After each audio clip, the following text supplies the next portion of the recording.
এগুলো প্রত্যেকটা হচ্ছে শর্ট ফিডের অংশ, মানে শর্ট ভিডিওটা বেশি পরিমাণে ভিউ হয় এই শর্ট ফিড থেকে, ঠিক আছে। আর লং ভিডিওতে ভিউ হয় কিভাবে, এই যে ব্রাউজ ফিচার থেকে হয়, তারপর ইউটিউব সার্চ থেকে হয়, আরো নানা টপিক সোর্স থেকে হয়, সাজেস্ট থেকে হয়, রিকমেন্ডেশন থেকে হয়। তো এইগুলো থেকে অ্যাকচুয়ালি লং ভিডিওগুলো ভাইরাল করা সম্ভব হয়। আর শর্ট ভিডিওতে যাদের মিলিয়ন মিলিয়ন ভিউ আসে, বিশ্বাস করেন এই প্রত্যেকটা ভিউ আনতে হলে আপনার ভিডিওটা শর্ট ফিডে তুলতে হবে। এখন এই শর্ট ফিডে আপনার বিশ্বাস করেন, আপনারা যারা শর্ট ভিডিও দেখেন কয়জন মানুষ আছেন বলেন তো ইউটিউবে সার্চ করে শর্ট ভিডিও দেখেন? এইরকম মানুষ কি আপনারা আছেন? নাই কিন্তু। কারণ শর্ট ভিডিও যারা দেখে তারা হচ্ছে কি করে, ইউটিউবে আসে, তারপরে এই শর্ট সেকশন এসে এখান থেকে শর্ট ভিডিও দেখে।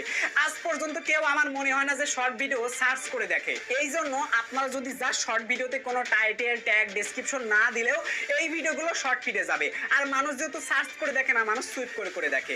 এই কারণে যখন এই সুইপ করে করে দেখা অবস্থায় আপনার ভিডিওতে এঙ্গেজ বেশি দিবে, তখন কিন্তু ওই ভিডিওটা আরো বেশি অডিয়েন্সের কাছে যাবে, এই শর্ট ফিডের অডিয়েন্সের কাছেই যাবে। সো এভাবে আসলে শর্ট ভিডিও টপিক সোর্স গুলো কাজ করে। এই জন্য শর্ট ভিডিওতে আপনার ট্যাগ টাইটেল ডেসক্রিপশন এইগুলো কিছু লাগে না। কিন্তু আমি বলেছি যে শর্ট ভিডিও এইভাবে এসিও করে ছেড়ে দিয়ে দেখবে মিলিয়ন মিলিয়ন ভিউ চলে আসবে বা বেশি বেশি ভিউ চলে আসবে। এখন আসলে আপনারা কারা শর্ট ভিডিও এসিও করবেন এই জিনিসটা একটু বলে দিচ্ছি।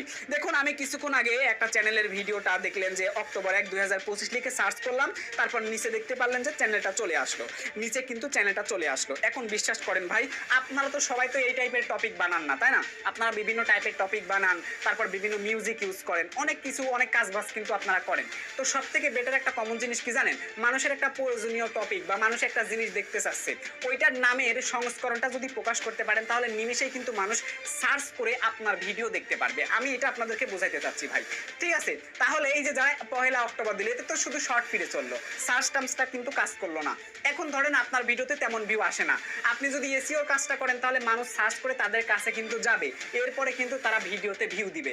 সো এতে করে কি হবে, যখন সার্চ টার্মস থেকে বেশি ভিউ আসবে, এঙ্গেজ বেশি আসবে, তাহলে কিন্তু ইউটিউব আবার কিন্তু শর্ট ফিডে তোলাই দিবে, ঠিক আছে? অন্যান্য টপিক সোর্সে যদি চলে তাহলে কিন্তু আবার শর্ট ফিডে তুলে দিবে। শর্ট ফিডে প্রথমে চললো না মনে করেন, তারপর সার্চ টার্মসে বা অন্যান্য টপিক সোর্সে চলতেছে, তখন কিন্তু আবার তারা শর্ট ফিডে তুলে দিবে। এটা হচ্ছে সব থেকে প্লাস একটা পয়েন্ট। এই জন্য শর্ট ভিডিও এসিও করা বাধ্যতামূলক না, তবে চাইলে আপনি করতে পারেন। তো দেখুন কিভাবে আপনারা শর্ট ভিডিও এসিও করবেন। এসিও একবার করলে কিন্তু আপনার ওই এসিওটা সারা জীবন কাজ করবে, সার্চ করলে কিন্তু ভিডিও যাবে। এই জন্য এসিও করা শিখতে হলে আপনারা আজকের ভিডিওটা একটু মনোযোগ দিয়ে দেখেন, তাহলে আগামাথা বুঝতে পারবেন যে আসলে আমি কি বোঝাতে চাচ্ছি। আচ্ছা, এখন শর্ট ভিডিও যদি আপনারা আপলোড করতে চান, প্রথমে একটা কাজ করা লাগবে। আপনারা চলে আসবেন গুগলে, তারপর এখানে সার্চ করবেন হচ্ছে র্যাপিড ট্যাগ, RAPID, র্যাপিড, তারপর লিখবেন ট্যাগস, ঠিক আছে? এই যে র্যাপিড ট্যাগস লিখে আমি জাস্ট এখান থেকে সার্চ করে দিলাম, তারপর এই যে rapidtext.io ওয়েবসাইটের মধ্যে আমি চলে আসলাম। আসার পরে জাস্ট এখান থেকে আপনারা একটা কাজ করবেন এসইও করার জন্য। প্রথমে আপনি আপনার ভিডিও টপিকটা লিখবেন, ঠিক আছে?